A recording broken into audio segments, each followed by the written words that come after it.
When did you enlist? I was supposed to enlist September 11, 2001. Get out of here. How many surgeries have you had? I'm around 200 and maybe 50 procedures. Holy moly. Total, but like just surgical procedures. So. In August of 2015, the Gary Sinise Foundation presented you your specially adapted, mortgage-free, smart technology home. How did that feel? Awesome. I mean, that's Yeah. everything. I mean, how it's you get this mortgage-free house, it only cost me an arm and a leg. Oh my gosh. I got it for half off. Oh no. Hello and welcome to GSF Podcast, sponsored by the Gary Sinise Foundation's Education and Outreach Initiative, aiming to educate the public on the importance of serving America's veterans, first responders, and their families.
Welcome to the Gary Sinise Foundation podcast. I'm your host, Kristen Camp-Snyder.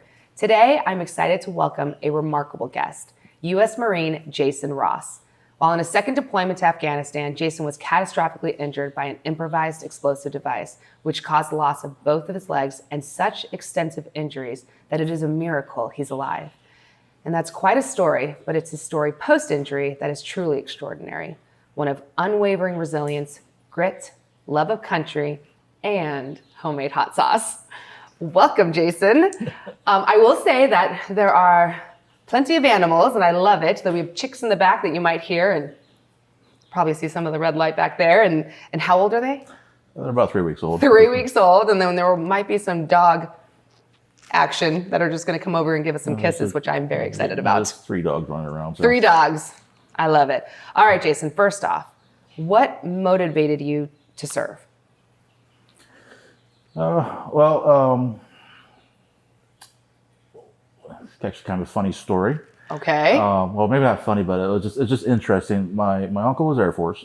Okay. My dad also Air Force, and Okay. originally I was planning to go Air Force, but the recruiter was never in the office. We have heard. Okay. So I ended up going to go talk to the Navy guys, and I was going to go Navy there for a little bit, and then one day I remember walking into the office, and I'm not sure if this guy was just having an off day or what, but his uniform, let's just say, it looked like a wrinkle bomb went off on his uniform, and I just kind of remember looking at it going, huh. We called them bag nasties. And at the same time, I saw him, Yeah. the late Staff Sergeant Manusa, he was the recruiter at the time. He came in, and I remember looking over at him, and his stuff was like, gig line, everything was like, what went through my head was like, I want to be that guy. Yes. So went and talked to him, and that was the start of me actually going into the Marine Corps. So that was the Marine Corps. Yeah. That's why the Marine Corps. Yeah. That is crazy. The uniform. It's always something kind of shiny, Yeah. Well, the free crayons, but Oh, it's already starting. We're already going there. Okay, so why did you enlist? Was it why were you even thinking about enlisting? Is it the family? Mainly because I just felt that, family, like Okay. because like I said, my dad, the Air Force. It's in your blood. His dad was Navy. So, World War II, Vietnam, and at the time there was nothing going on. But I figured, just go to the military, do the 4-year thing. When did you enlist? Let's see. Okay, I was supposed to enlist September 11, 2001. Get out of here. Yeah, it was just kind of funny. They shut down all the airports that day, we really didn't get to do that. But it wasn't until the 17th that so where were you? I was at the MEP station. You were at the MEP station when September 11th happened? Yep. We were. No. They had a rec room, and I was in the rec room, and I heard a bunch of commotion down the hall. And I remember sticking my head out. Everyone's around one of those. Dating myself, one of those flat screen projection, big screen TVs, and everyone was just crowded around that, and I was kind of like, what's going on? So I went down there, and I got there as the second plane hit, and my first reaction was, "What are you guys watching?" Yeah, is this a movie? Yeah, exactly. I thought they were watching a movie. They're like, "This is happening right now, man," and I was just like, "Oh, well, that's not good," and like everything got locked down and. Oh, yeah. And then it wasn't until, like I said, the 17th wasn't until I actually flew down and stood on the yellow footprints. Oh, man. What was going on through your mind? I mean, this is, you're joining. Yeah, it's like I recognize it's like my folks were kind of like, you still want to go in, because it looks like you're going to war, all this stuff. I don't know. Yes, I said I was going to enlist. I signed the paperwork, signed the contract, hadn't raised my hand at that point yet, but I said I would do it. Yeah. So regardless of what was going on, I said I was going to do it. So I went and did it. Oh man, I mean, you'd think you'd have almost a choice at that point. Like some people might have been like, I don't know if I signed up for this. I mean, that was a pivotal before September 11th, post September 11th. You were signed up before, and here is post. Yeah, at that point, I hadn't sworn in or done anything, so I could have walked away at that point. You could have walked away. I could have walked away and stayed a civilian, and who knows what career path what would happen there. So, but I was like, no. I said I would do this. I'm going to do it. Okay, and so when you were in, you did explosive ordnance disposal. What drew you to that? Well. Not at the beginning. Okay, not at the beginning. Not at the beginning. I was supposed to be an aviation electronics technician. Sounds fascinating. Well, if it had gone the way I had originally wanted to, I would have been happy because there was the technical side, right, and then the hands-on fixing stuff side. Got it. And I wanted more of the hands-on fixing side. I'm not surprised. They said, no, you're going to be doing the big brain geek stuff. And I was like, I'm not good with numbers. And they're like, too bad.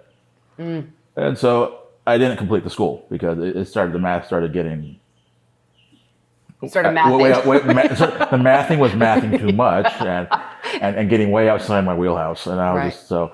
I retread, get re-rolled, and then they said, okay, pick 3 other MOSs. So I was like, okay, let's see, dispersing, wrecker recovery, and tank crewman. Because originally I really wanted tanks. Okay.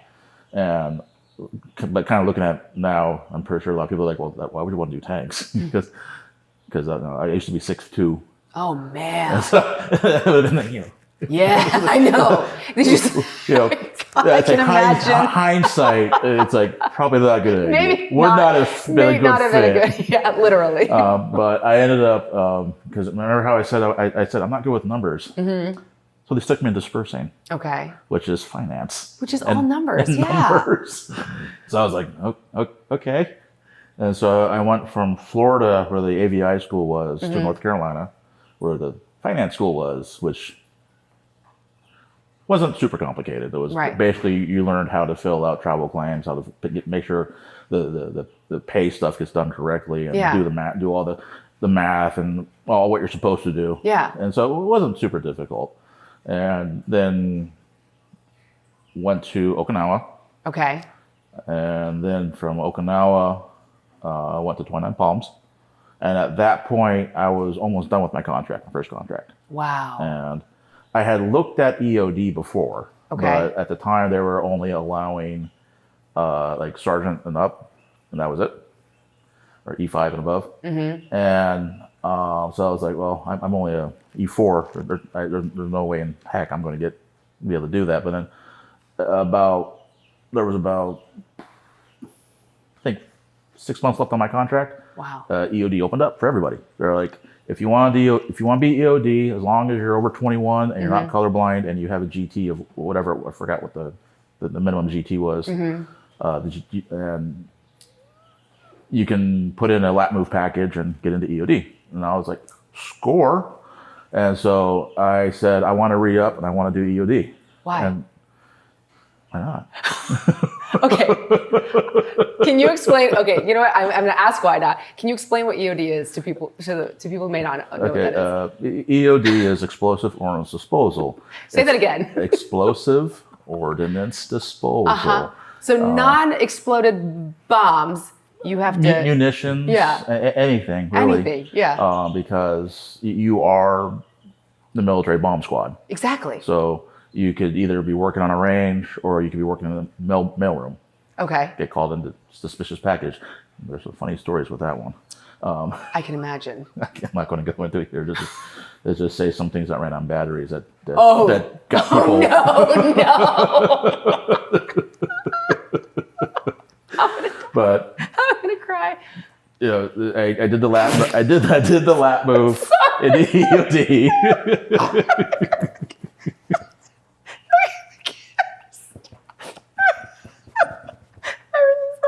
Hold on.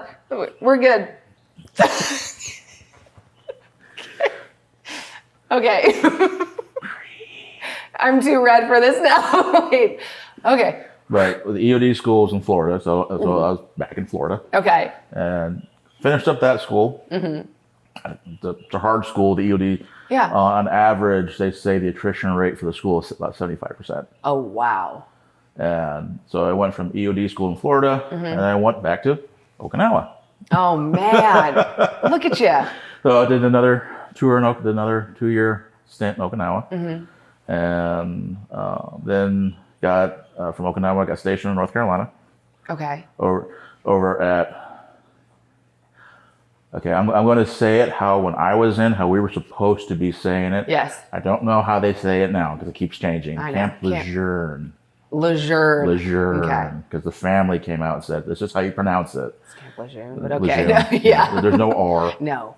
It's Lejeune. Exactly. Where's the R? Tell me. But anyway, so got stationed there, and I did 2 tours in Afghanistan, and on the second tour is when as I like to say, I found the IED and I took care of it. Oh my gosh, that isn't. What can you share about that day? How much do you want me to share? Because I remember everything that happened that day. You remember everything. Mm-hmm. You were conscious for all of it. Mm-hmm. Except for about 2 seconds. Okay, yeah, sure. We were coming back from patrol. I was the 4th guy in the stick, and we were there was this open field area that was where we knew there was a family that lived in the housing unit that was there, and they had farm animals and stuff. So we figured, okay, if we cut through here, good chance there's not going to be anything because you got animals, people. Right. Usually less likely you're going to run into anything Taliban planted. Usually. And so I was the 4th guy just running across, and I stepped on it, and it was determined to be a 10-pound IED. No. Yeah. This was during the post blast. I figured they did all the stuff for that. But I stepped on it. I remember hearing the sound of the explosion going off, and guys that have been blown up know exactly what that sounds like. I remember hearing that. Everything went black. Came to right before he hit the ground. You came to right before he hit the ground. And I think that's how I broke my hands, because I remember doing that. And but the odd part is your brain's playing catch up at that point because it doesn't understand what just happened. And I remember looking at my hands, and what was it's funny now is because I was looking at my hands, and I remember getting mad for a second because the gloves that I had on at that time, this was 2011. Oakley had put out a kind of a special military page for guys that were doing Afghanistan, like EUD stuff as well. Stuff that was like leather, Nomex, non-polymer stuff, so that so it wouldn't melt and fuse to your skin. And so they had these gloves. It was really meant nice, for that. yeah, really nice EUD leather gloves that I had. And I'd only worn them maybe 5 times at that point. So I just got them, and they were shredded, and I was so mad about that. I was so mad about You're that. just hyper focusing on your gloves. You're like, how dare this happen? I'm looking at my hands going, ugh. And then I can see like the smoke or whatever, the charred burns coming off of the holes and stuff. And I'm like, oh, that can't be good. Oh, no. And about that point was when the brain and the body kind of caught up with each other. And all the nerve ending from the waist down kind of went, yeah, you just... I can't use the vernacular but I said started saying a lot of colorful metaphors very loudly. Okay. And You were aware. oh yeah. I didn't know how bad it was. Okay. I didn't know how bad it was. I just knew that basically from the waist down, it felt like someone had just dipped me in something like molten lead. That's the only best way I could describe it. And the guys came in, grabbed me, pulled me off, and they dragged me. I don't know how far they dragged me, but they started working on me, and they hit me with morphine. And about that point, I was able to actually think a little clearer because I wasn't didn't feel like my whole body was on fire. Right. And then at that point, I started telling God, make sure you do this, make sure you're doing that, make sure you're doing that, make sure you're doing this, make sure you're doing this. And I remember. So after the explosion, you're giving commands to everybody else. Yeah, my team leader, he was 10 feet behind me when I got blown up, so he got knocked back. And he came up to me, and he says something along the lines of, Ross, shut up, we got this. And so I was like, all right. And then during that whole process, I'm waiting for the medevac to come in. And I'm just thinking, okay, just keep breathing. Just focus on breathing. That's all you got to focus on. And the injuries I sustained at that point was I was above knee, below knee instantly, amputee. Okay. Right leg femoral artery. Basically, if you've seen Black Hawk Down, basically that's what happened. Okay. Artery had retracted completely up into the pelvic cavity. Left leg was basically all the soft tissue from the waist down got turned to hamburger meat. Pelvis was broken in 5 places. Left lung collapsed. Broke this hand in 5 places. Broke this hand in 7 places. And ulnar nerve was cut but not severed. And I had like burns all over my hands.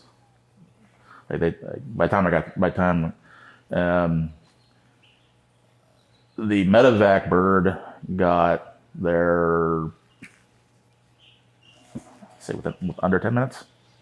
And thank God. Well, the interesting aspect of that was we have the U.S. has a flying ER center, basically medevac bird was referred to. At the time it was dust off. I'm not sure if it's changed the call sign or whatever, but dust off was what was pretty much used. The British have an equivalent, and the one that picked me up was the British equivalent, and they just happened to be there. Because the day before, the flight surgeon was not happy with how the guys had been operating. They were moving too slow, or I don't know exactly. I don't know all the details. It was something about he wasn't happy with how they performed the day before. So they said, we're going to go out again the next day. Thank goodness. And they just happened to be out there, so they got What are the odds? Yeah, and I was also lucky. I don't remember the corpsman's name, but I remember calling him Doc Pookie. It's very memorable. I think he was Polish or something along those lines. And so he was there, and he great corpsman, but they loaded me up on the bird. Mm-hmm. By the time the bird got there, they loaded me up. And the last thing I remember from Afghanistan was telling the flight medic, I'm having a hard time breathing, because I didn't know my lung was collapsed, and I was starting to get tension pneumo. I didn't know that, but I was just having a real hard time breathing. Yeah. And so the last thing they did was they put the little oxygen doohickey in my face, and I woke up in Bethesda. What were your percentages? Did they say? Yes, they did. Oh, they didn't tell me. They didn't tell. Okay. They didn't tell me. I found it out later. Okay. Yeah.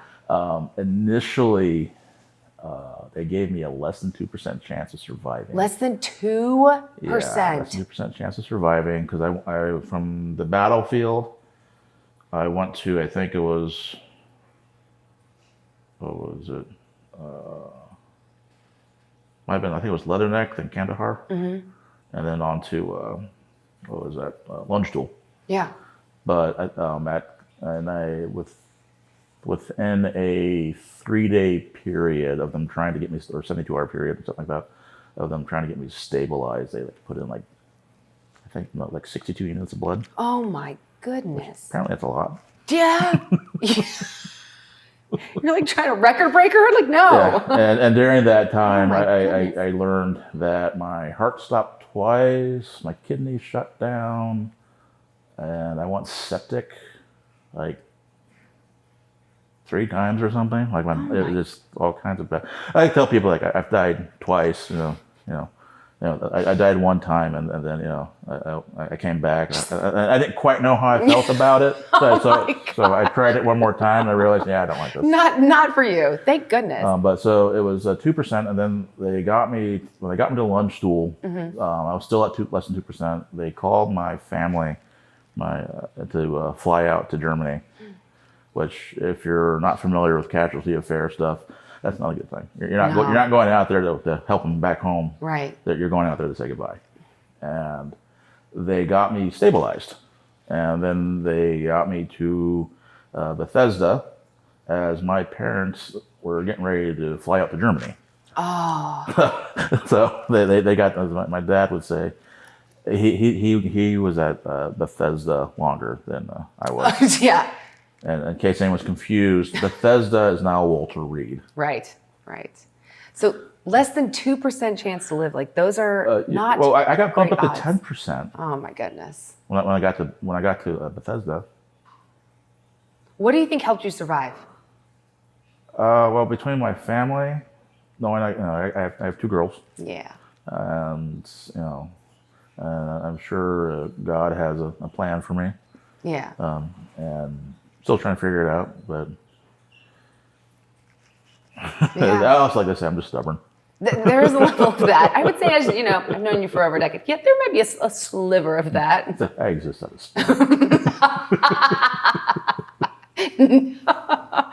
or as I've heard, the world would be so much better if I wasn't here. Oh. That's why I'm still here.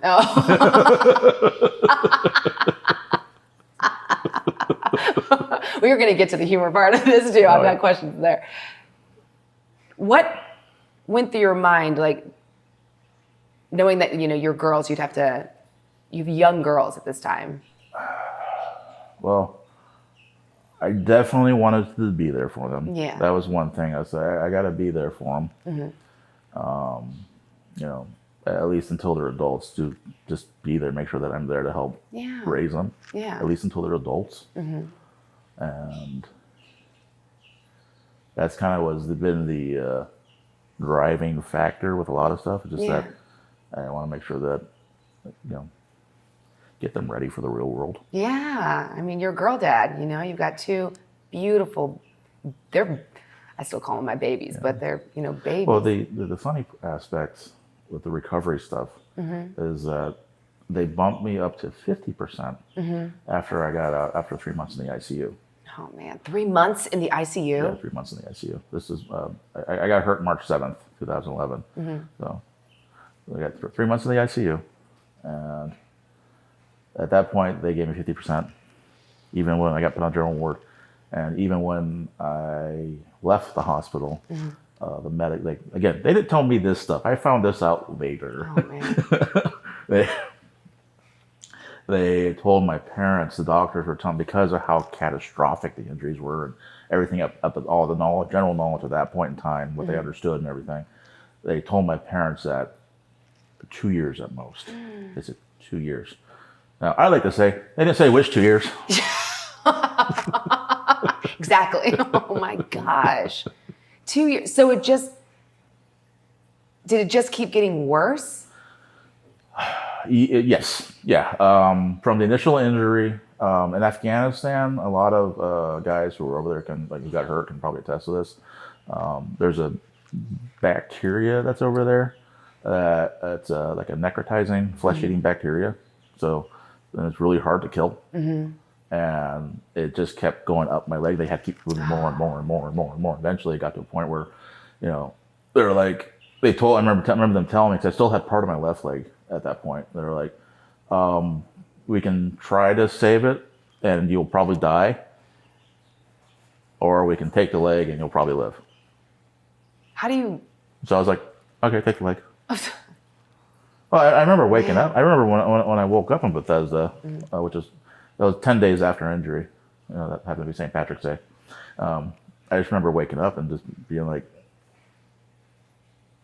because I see hospital lights going over my head, and they got my hands are in these weird brace things because busted up and black, and they look pretty ugly. And I just remember going, oh, I still got this hand. Still got this hand. And I remember going, well, that leg's gone. That leg's mostly gone. I'm good. That was it. That was it. That was it. So following the shock, were you not in shock? How do you begin to process such a traumatic event? Is it, you just, that was me. That was it. That's it. And then just getting used to the fact that I can't reach stuff on a top shelf anymore. Oh my gosh.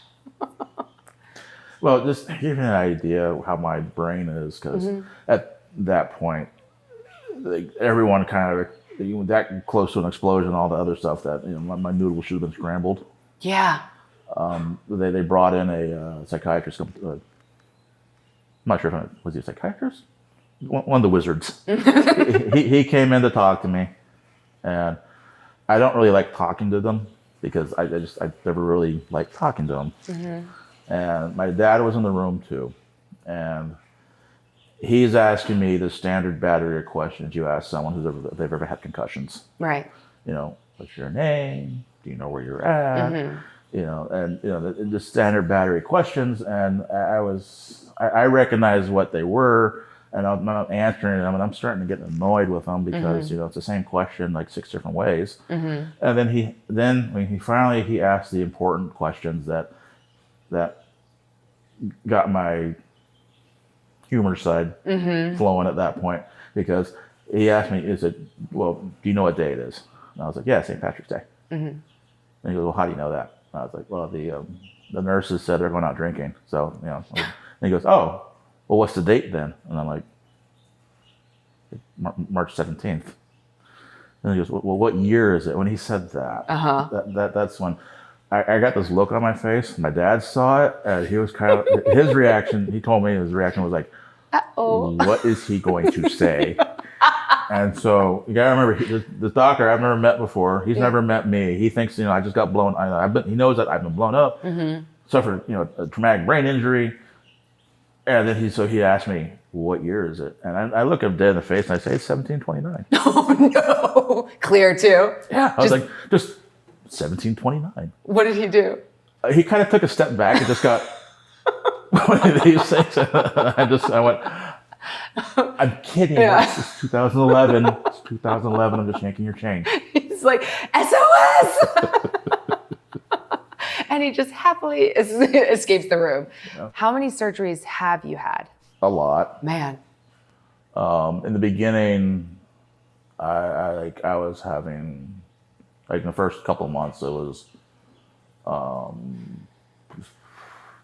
wouldn't be unsurprised I've had 6 surgeries in a week.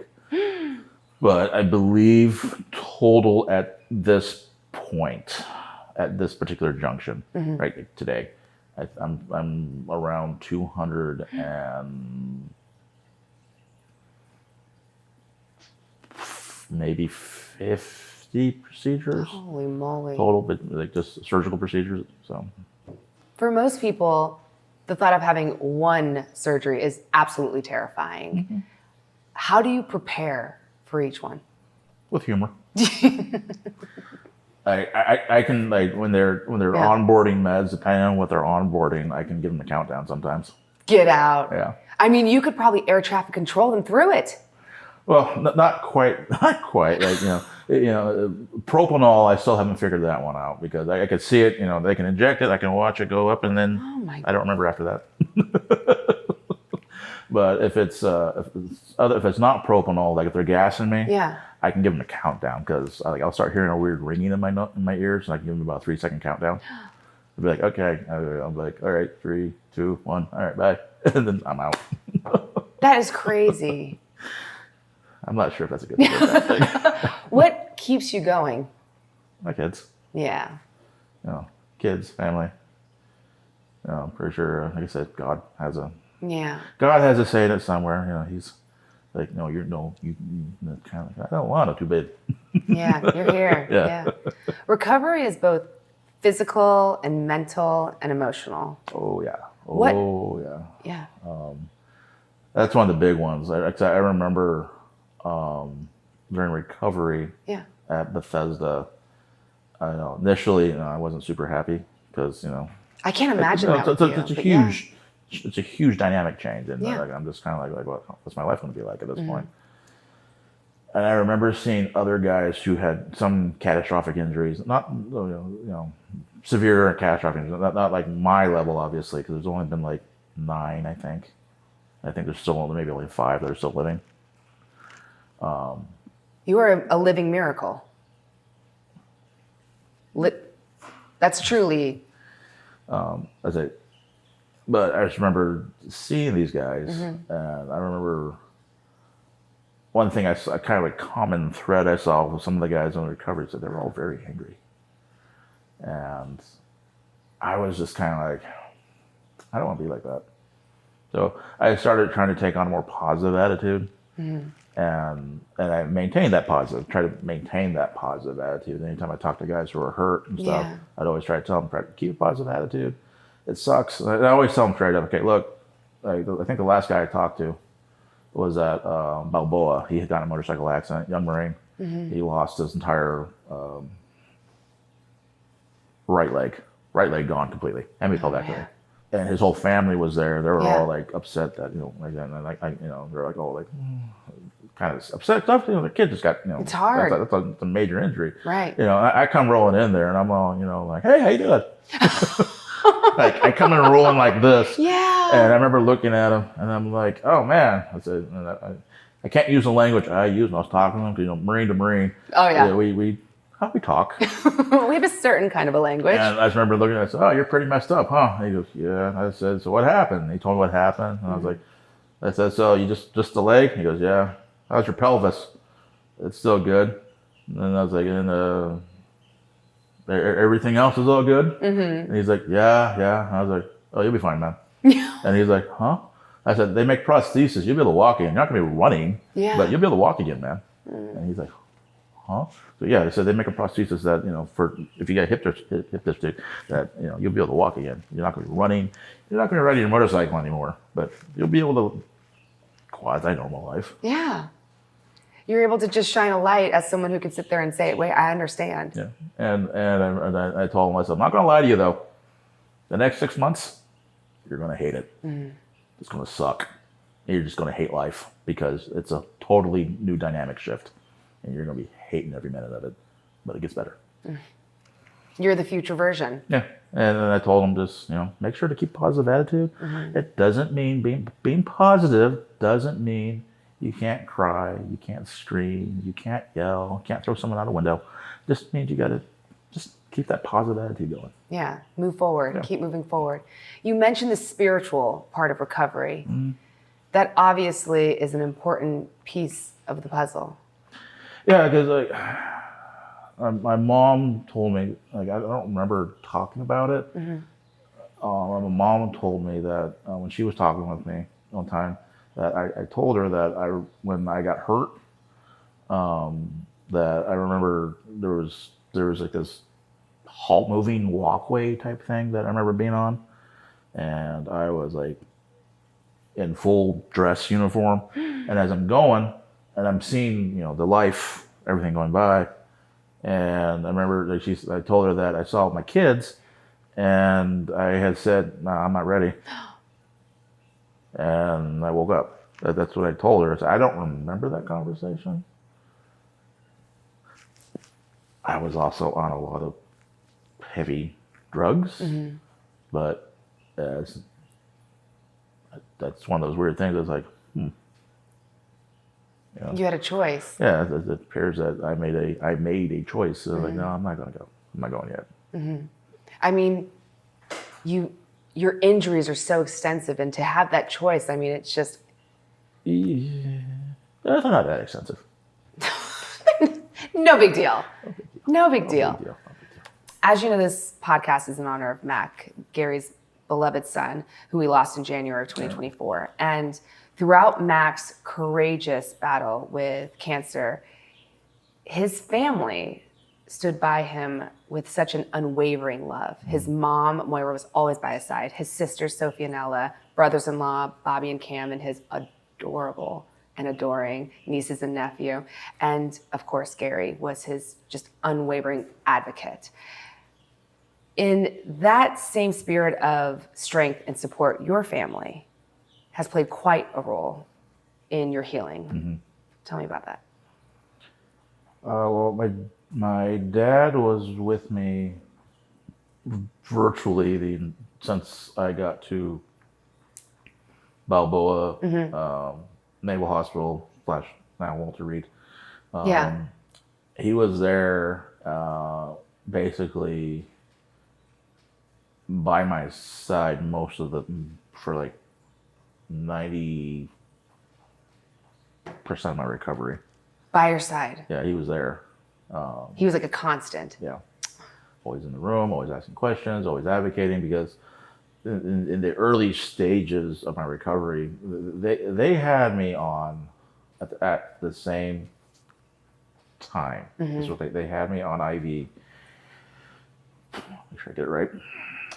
Methadone, ketamine, fentanyl. Oh my goodness. Morphine, at the same time? At the same time. Morphine, and then a PCA, the little Yeah. PCA Dilaudid. Get out of here. So in the early months, I couldn't make any decisions. Right ahead. No, there's no way. Yeah. So my dad was a big advocate for me, making sure things got done. And then when I was able to finally get out of well enough for Bethesda, he was always there helping me, always basically he was basically doing the job that like a full-time CNA would be doing, or a full-time nurse would be doing, and helping me with wound care dressing stuff, helping me with showering, dressing, day-to-day stuff. And so he played a huge role with my recovery. My mom helped too, but she was holding down the fort on the other side as well. My kids. I was married at the time, and the wife at the time played her part as well and all. But my dad was the big one who made sure things were getting done, and got to a point where it got to a point where he could have conversations with doctors he had never met before, and they would ask him where he went to medical school. Yeah. It was so funny. Something like that happened. It's like, oh, I'm not a doctor. I'm not surprised. And they'd be like, what? Because he'd be asking questions about certain stuff. Like, oh, where'd you go to medical school? I'm not a doctor. What? He was just. Well, because he was picking up on the language. He knew what they were saying. He was learning the terminology, what this meant, how to do this. It was important to him. It's you. Yeah. And so it was, yeah. What a bond. I love that he was just It is very George. Yeah. It is very, very George. How did you meet Gary? The first time I met Gary was actually at Bethesda. I'm not surprised.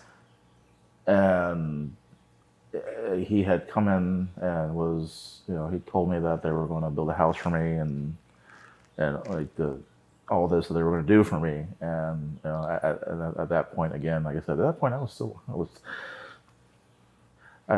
a space cadet at that, but Yeah. there's a lot of stuff about Bethesda. The amount that you were on is insane. Yeah, there's a lot of stuff that I don't remember, and there's I get snippets. Yeah. But I can kind of remember the meetings and stuff. But if you told me what was the conversation, I would be kind of like, I'd look over at my mom or dad and be like, "What was the conversation?" And they'd say what happened. I'm like, okay, that makes sense. That sounds like me. Yeah. They're like filling in all the gaps. Yeah, they fill in the gaps and stuff, and so that was the first time I met him. And then I remember a couple times in Balboa, and then as we got time to when they were actually going to build, I got to meet a few more times. They came out to the house a few times when we were in Point Loma and stuff. And, Did it sink in? That the Gary Sinise Foundation was going to build you a home? Well, at what point does that sink in? When that part was always kind of surreal for me, because like, oh, you're going to build a house for me. It's kind of like, okay. It was very much like, oh. You're like, okay. Like, okay. That's not, it wasn't until we actually said, okay, we're going to start looking for property. And it's like, oh, so, okay. This is real. This is actually happening. Okay, cool. And start doing the property, looking for property, looking for stuff. Started talking with the designers, started talking with the architects, started kind of figuring out all the little, like, how do you want your house designed? Yeah. And I just remember this. I don't remember who it was I spoke to the first time. I just remember one of the architects or designers. I was like, I do not want a 2-story house. Like, what, elevator in? I do not want an elevator. So smart. I don't want an elevator. So those are maintenance issues. I don't want an elevator. It's a single-story house. I don't want a lot of hallways, because at that point, like base housing and looking at other homes and stuff, trying to move, like everybody's always narrow hallways and stuff. And I was just like, and one thing I was like, I don't want a house with hallways, because they hated running into stuff. They hated that if I wanted to turn around, I had to go into a room, turn around, and come back out. And I was like, I don't want a lot of hallways. I want the hallway big enough that I can go down it and I can turn around without any issues. And so, and working with them, it was kind of worked out the farmhouse / Spanish flair to everything. And I actually think my house was one of the last ones that I actually got kind of more creative control over until they switched over to the new way, how they were doing it. So I was lucky in that. I guess, I was fortunate in that aspect. You get to play designer. Yeah.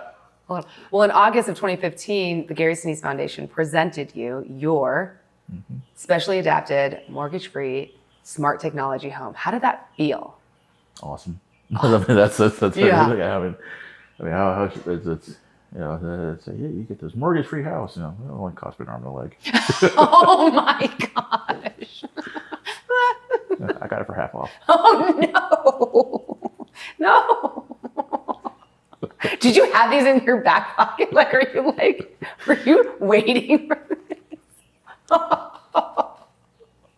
Okay. But it was very surreal, because you're in base housing, and it's like we're going for house dedication. You're moving in, and it's like, okay, everything's done. This is going to be where I'm going to be living now. It's really happening. And then just driving up, and you see everything that's there, and it's like,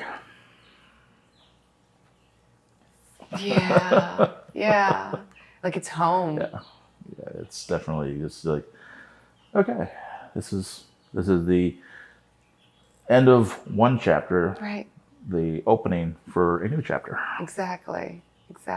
And your whole family being here too, and especially your mom and dad too. How did that feel, knowing that you have space for everybody? Everyone's like, your parents live with you? No, they live with me. They, for anyone who's watching, it's like they have their own little apartment. Exactly. On their side, which is their side. It's a fully furnished, fully set up. It has a kitchenette, living room, bedroom, bathroom, big closet, little office space. So it's a small apartment. Yeah. Or I'd say that's the servants' quarters. Linda's gonna get that stick. But no, that's where they. That is their little spot where they can kind of get away from everything. Right. They would just need to kind of pull back for a little bit, and just knowing that everyone's here. One, it was a big help knowing that they had a place where, they could be, as well as knowing that I'm here, everyone's here, we're all together. Yeah. And it is definitely a kind of is a symbiosis of sorts. Yeah, exactly. I was there at the dedication. In fact, I think you were my first home dedication that I ever attended for the Gary Sinise Foundation. And your daughter, Stacy, asked to give a speech. Did you expect that? I learned about it probably a few hours before. Were you shocked? Because she is a little shy. Yeah, I was a little like, oh, she did give a speech. I thought it was going to be something like a paragraph type thing, but they made it into a plaque too, and we have it in the Education and Outreach Center because it was just so special. Yeah, see, I told you that. I know they saved it. See? What does independence mean to you now? Being able to actually not have to constantly rely on someone to do everything for me. Like with how the house is built, I don't have to, I can't reach this shelf because of how, the shelving is. I can open the shelf up, I can reach up, I can pull the whole shelving unit down to get stuff. I can get pots, pans, I can make the day-to-day things that people generally take for granted. Right. But for me, it's kind of like, I can do that on my own. And as I say, everything happens for a reason. Yeah. So my reason was I get good parking spaces now. Okay. You've lived here for 10 years. Do you have a favorite feature of the house? See, that depends on what day it is. I was going to ask you, has it changed over, has it evolved? I mean, initially it was just the intercom system was the fun thing. Oh, I'm sure you had a blast. But I loved being able to play music in the morning. And Reveille. They wake the girls up to a point where they got so tired. Oh. They got so tired. But being a dad, it's fun for me because I know I'm bothering them. But it's also the other fun aspect that I do enjoy, just being able to I got the security cameras. I can just go pull up my phone. Yeah. And be like, oh. If I see the dogs barking and running off, I can go look there's somebody there. It's usually they're barking with a dog down the street or something. Yeah, but still, it's peace of mind. Yeah. Okay, so you have a passion. I'm a little afraid of this moment for hot sauces. I started making hot sauce, yeah. Yeah. Where did that come from? Well, I tried making mead. I know. I got one of your bottles. And that was okay for a little bit, but then it just started getting too expensive to keep doing it just for fun. Yeah. And so I was like, let me try hot sauce, because I saw people making hot sauces and stuff. So I'm going to try making hot sauce.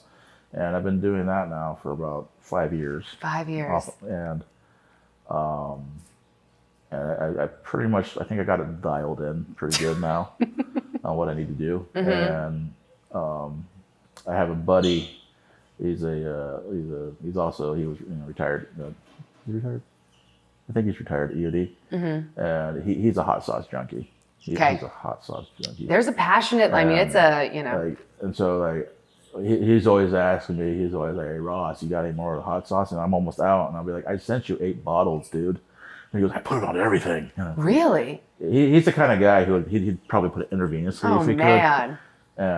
And he's like, I've tried other hot sauces. They're cute, but they're not like yours. They cause the internal bleeding. Oh no! I just started laughing. Well, we're gonna do a little taste test today. We're gonna bring everybody to be involved in this. But yeah, we're gonna try this. We want to try your hot sauce. Yeah. Oh, you have it right here? Yeah. Oh, okay.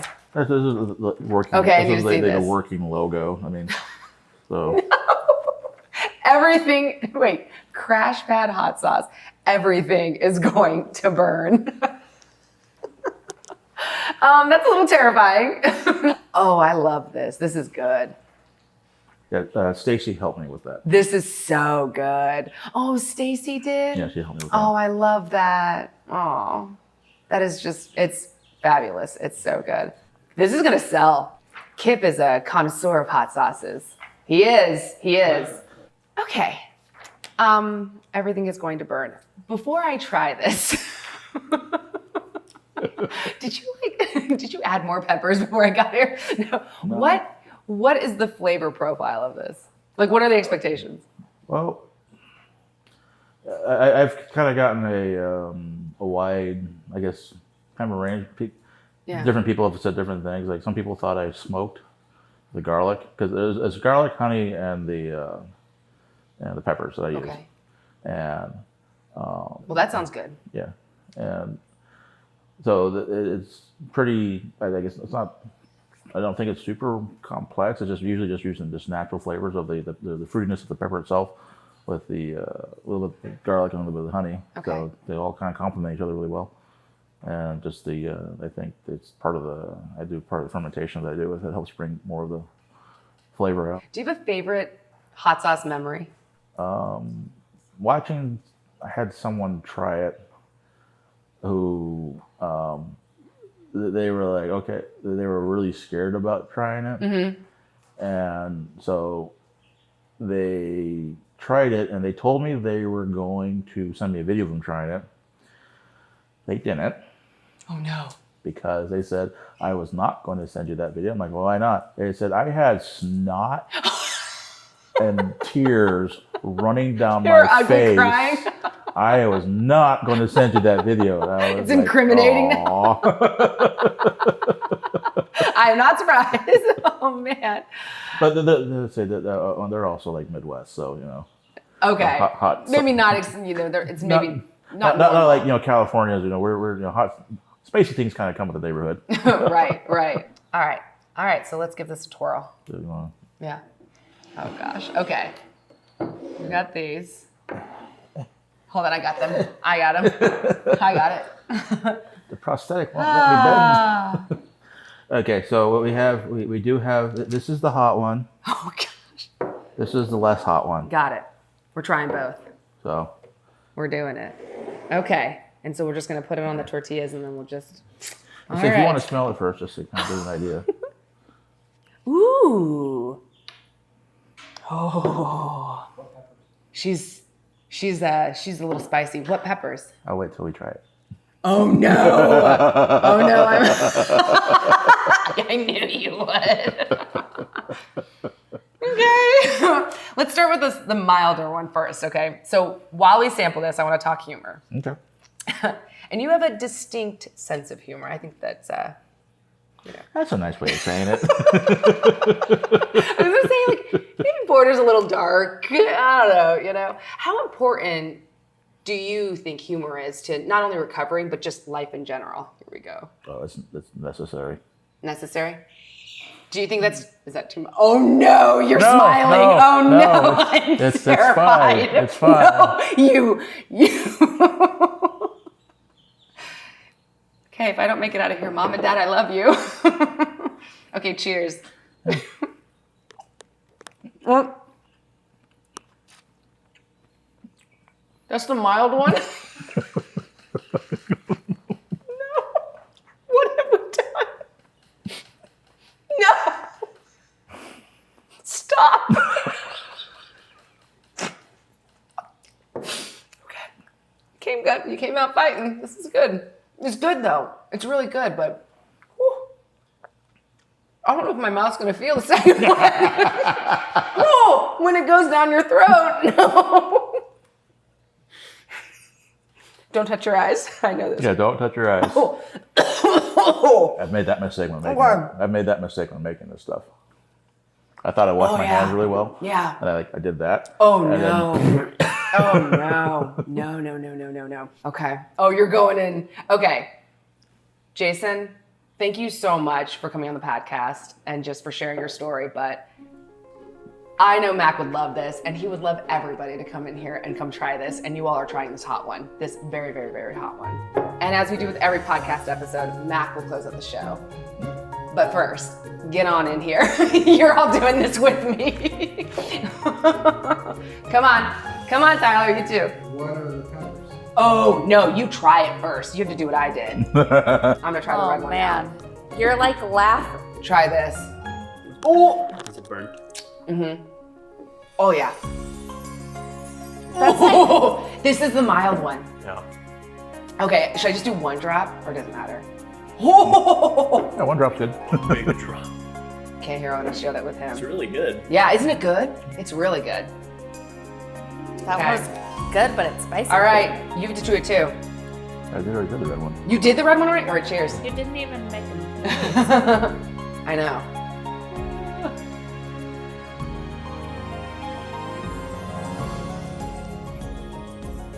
Oh. It's like a. Oh.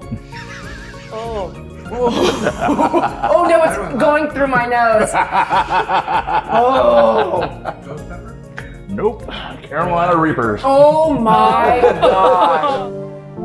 You've been listening to GSF Podcast, the official podcast of the Gary Sinise Foundation.